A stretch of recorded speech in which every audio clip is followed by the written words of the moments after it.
Assalamualaikum warahmatullahi wabarakatuh.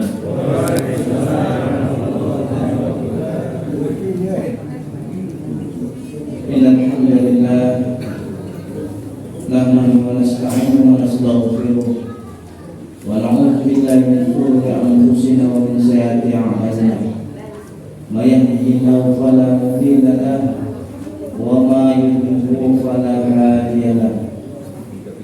Asyhadu an la ilaha illallah wahdahu la syarika lah wa asyhadu anna Muhammadan abduhu wa rasuluh la nabiyya ba'dahu. Allahumma shalli ala sayyidina Muhammad wa ala ali sayyidina Muhammad. Qala Allah Ta'ala fil Qur'anil Azim, sabbaha lillahi ma fis samawati wal ardh wa huwal 'azizul hakim.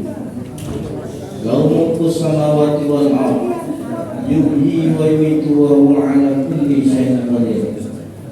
Wal awwal wal akhir wal zahir wal batin wa huwa bi kulli syai'in 'alim. Qala Allah Ta'ala fil Qur'anil Azim, tabarakalladzi bi yadihi al-mulku wa huwa 'ala kulli syai'in qadir. Alladzi khalaqal mauta wal hayata liyabluwakum ayyukum ahsanu 'amala wa huwal 'azizul ghafur.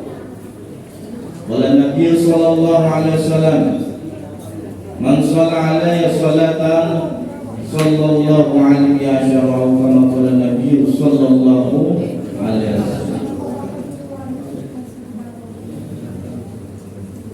Pertama-tama mohon dimaafkan sudah lancang dulu di kursi, karena yang duduk di kursi ini belum tentu lebih mulia daripada yang tidak duduk di kursi. Karena disediakan kursi ya kita duduk, ya bukan termasuk untuk memuliakan diri dan merendahkan yang tidak duduk di kursi. Yang kami hormati Ketua Masjid Bapak Insinyur Johan Effendi MM, selaku tokoh masyarakat yang kami cintai. Yang kami hormati Bapak Lurah pemilik Permai yang senantiasa berada di hati warganya. Yang kami hormati segenap pengurus Dewan Masjid, Maulid Syuhada, bapak-bapak, ibu-ibu dan adik-adik sekalian yang tidak bisa kami sebutkan satu persatu. Hadirin yang dirahmati Allah Subhanahu wa taala. Hadirnya kita malam ini adalah untuk merayakan atau memperingati, ya Pak ya? Merayakan atau memperingati ini? Merayakan. Tapi di balik perayaan itu harus ada yang diingatkan. Paham ya? Di balik perayaan harus ada yang diingatkan tentang hak-hak dan kewajiban satu sama lain. Datangnya bulan Muharram ini adalah bulan yang ditunggu-tunggu oleh para sahabat radhiyallahu anhum ajma'in. Sebelum datangnya Ramadan, bulan Asyura ini adalah bulan yang diwajibkan untuk berpuasa. Kemudian dinasakh oleh Ramadan. Awalnya diwajibkan puasa di bulan Asyura ini. Dikatakan barang siapa berpuasa di bulan Asyura atau Muharram ini, maka Allah akan ampuni dosanya selama 1 tahun yang telah lalu. Yang merasa banyak dosa, yang pernah merasa buat salah, maka puasalah di bulan Muharram ini.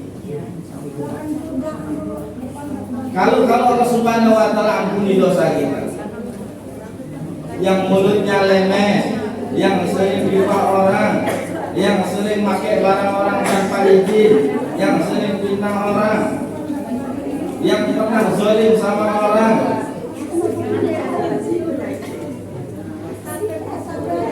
Ibu-ibu yang pernah marah sama lakinya,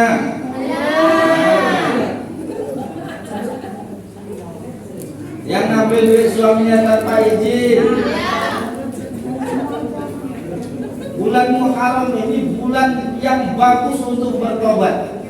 Barang siapa yang punya hajat, punya keperluan yang mendesak, yang gak kepikir lagi sama otak ini jalan keluarnya, maka berpuasalah di bulan Asyura ini, di bulan Muharram ini. Kemudian sholat hajat tengah malam, nangis minta sama Allah Subhanahu wa Ta'ala. Maka kata ulama, pertolongan Allah dekat pada bulan Muharram. Siapapun yang meminta masalahnya diselesaikan, siapapun yang meminta hajatnya ditunaikan. Karena di balik bulan Muharram ini terdapat banyak kisah.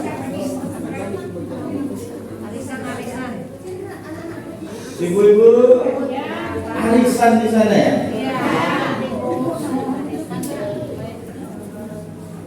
Nanti ditanya ini, dari awal sampai akhir ditanya, siapa yang benar jawabannya dapat hadiah dari Pak Lurah.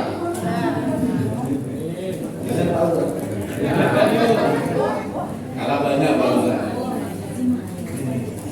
Ingat ya, di balik bulan Muharram ini, di mana tobatnya Nabi Adam alaihissalam diterima oleh Allah Subhanahu wa Ta'ala. Kenapa Nabi Adam tobat? Karena Nabi Adam pernah buat salah. Apa salah Nabi Adam? Melaksanakan apa yang dilarang oleh Allah, yakni makan. Jangankan makan, dekatin pun jangan, itu malah dimakan. Maka diturunkan dari surga ke bumi dalam keadaan hina. Maka ingat Bu, setelah Nabi Adam diturunkan di bumi, bertobat Nabi Adam, menangis selama berapa lama? 40 tahun. Menangis selama 40 tahun. Istighfar Nabi Adam bertobat. Rabbana zalamna anfusana. Terus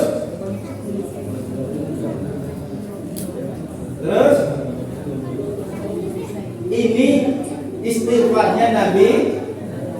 Udah tahu jalur riwayatannya ya. Rabbana zalamna itu istighfarnya Nabi Adam. Nabi Adam buat satu kesalahan, tobatnya 40. Kita buat kesalahan berapa banyak? Tobatnya berapa lama?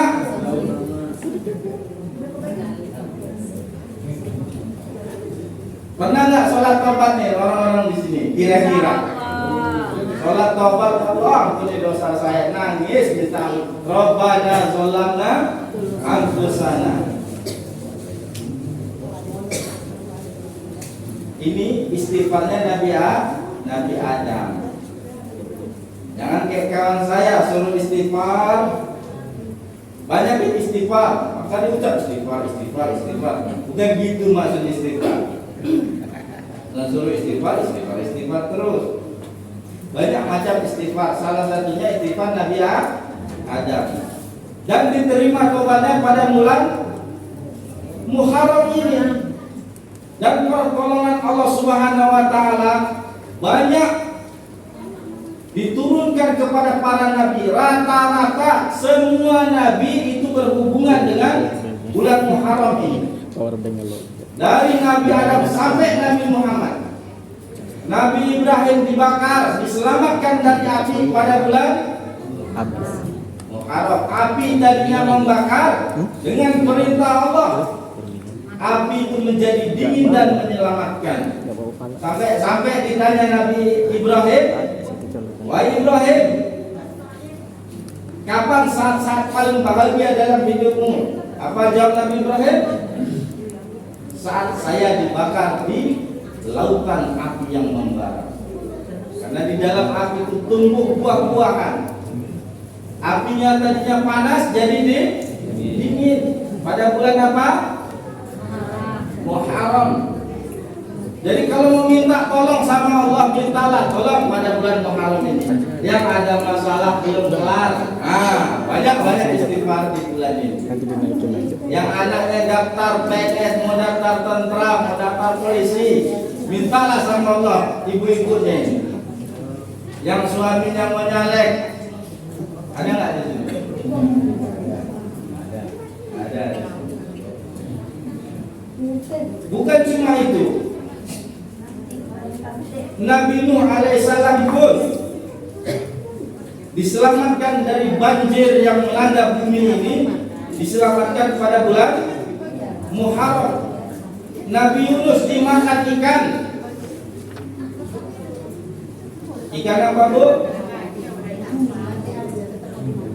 Ikan nun. Apa kesalahan Nabi Yunus? Tahu kesalahan Nabi Yunus kenapa sampai dimakan ikan? Saya fokus ke ibu-ibu aja nih, bapak-bapaknya sudah aman. Ibu cerita tadi.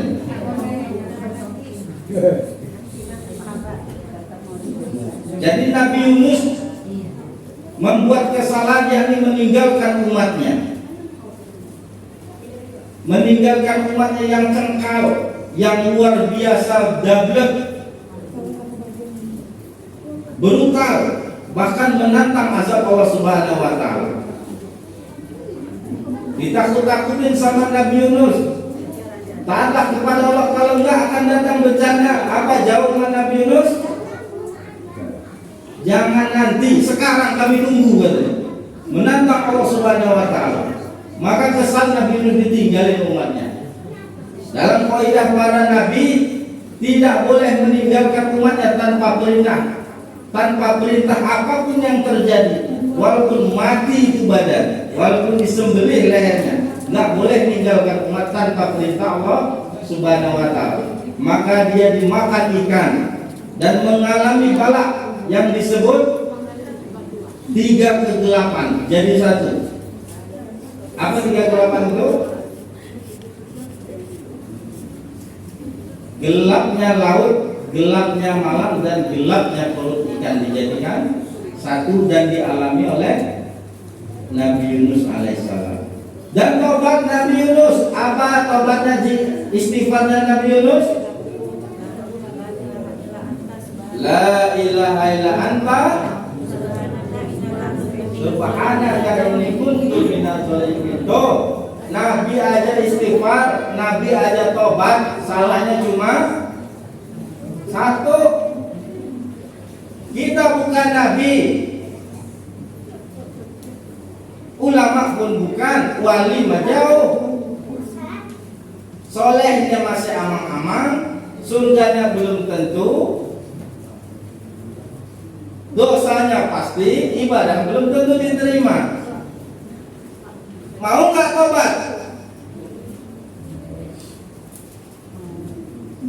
Kira-kira merasa punya dosa nggak selama 1 tahun ini? Bapak-bapak ini merasa nggak punya dosa? Kalau merasa tobat, kondisikan malam ini, hisab diri itu selama 1 tahun apa aja yang dilakukan yang parah-parah. Ibu-ibu dosanya paling ya sama suaminya lah, paling suami marah ikut marah, itu aja palingnya. Kalau dosa bapak-bapak ini banyak dosa mata, dosa yang nggak kelihatan tapi dilihat, paham?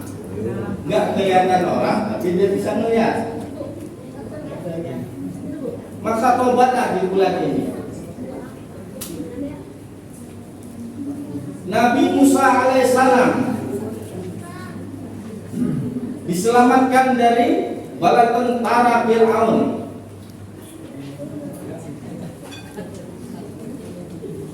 Terjadi pada bulan Muharram ini.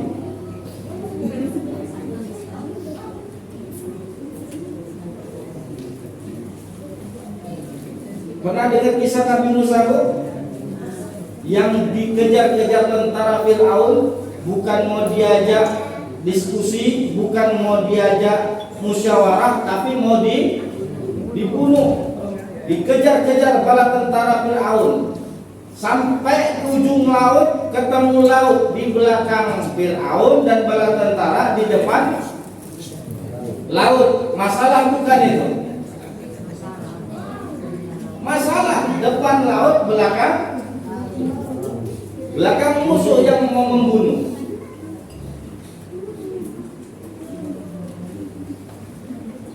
Tapi apa yang dilakukan oleh Nabi Musa? Dia yakin kepada Allah Subhanahu wa Ta'ala. Allah pasti menyelamatkan Nabi Musa beserta umatnya. Karena Nabi Musa yakin dengan taat kepada Allah, maka pasti dan pasti diberikan jalan keluar. Wa may yattaqillah, barang siapa bertakwa kepada Allah. Surat apa itu, Pak? At-Talaq ayat berapa? Buya? Ayat 21. Wa may yattaqillah, barang siapa bertakwa kepada Allah, yaj'al lahu makhraja, maka Allah pastikan jadikan jalan keluar dari setiap masalahnya. Tapi bertakwa dulu. Bukan hanya itu, bukan diselesaikan juga jalan keluarnya. Ditambah lagi wa yakhruju min haitsu la yahtasib, ditambah lagi rezeki yang tidak disangka-sangka jalannya. Ingat urutannya. Kalau punya masalah, punya bala, udah pusing kepala, nggak tahu cara nyelesainnya, maka yakinlah ada Allah Subhanahu wa Ta'ala. Tapi syaratnya urutan yang pertama apa? Wa ma yattaqillah, dan barang siapa yang bertakwa kepada Allah, taat kepada Allah, yaj'al lahu, dia akan menjadikan jalan keluar untuknya. Jangan dibalik. Ya Allah, saya punya masalah ini, kalau selesai saya mau taat. Pernah gitu? Ya Allah, berikan saya rumah, berikan saya mobil, berikan saya pekerjaan yang mantap supaya saya enak ibadah. Ini ngatur Gusti Allah namanya. Ya kata Allah sudah tetap, wa may yattaqillah yaj'al lahu makhraja. Taat dulu baru jalan keluar disiapkan. Jangan minta jalan keluar dulu baru taat. Ya Allah, selesaikan masalah saya. Nanti kalau selesai masalah saya mau sholat 5 waktu. Jauh. Allah tak butuh sholatmu. Belum tentu benar sholatnya. Taat dulu, cara ngerayu Allah itu taat dulu. Jauhi dulu semua hal-hal yang dibenci Allah Subhanahu wa Ta'ala. Pasti, karena Allah sudah berjanji di dalam Al-Quran, barang siapa taat kepada Allah, pasti dipastikan jalan keluar untuknya. Bukan cuma itu, wa yakhruju min haitsu la yahtasib, akan disediakan, akan diberikan rezeki dari arah yang tidak disangka-sangka. Paham? Ini sebenarnya banyak lagi kisah-kisah para nabi, tapi jatah saya cuma berapa menit di sini? 20 menit. Masih sanggup nggak ibu-ibu?